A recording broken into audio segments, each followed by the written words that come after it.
So I have the door panel off of the rear. Came off with 2 bolts and clips and a pry tool, nothing crazy. This is all the area that you see here that I'm gonna actually put the sound deadening on. Show you a before and after. All right, here's the rear door, W221.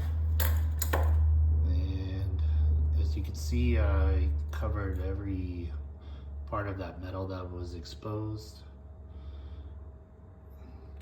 Try to cut it out even, not to overlap too much.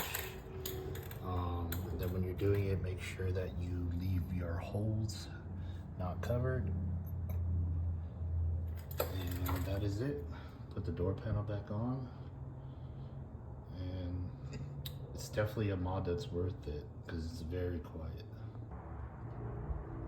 So while I was doing this sound deadening, I also changed out the wood trim on the door panel for the carbon fiber, forged carbon fiber.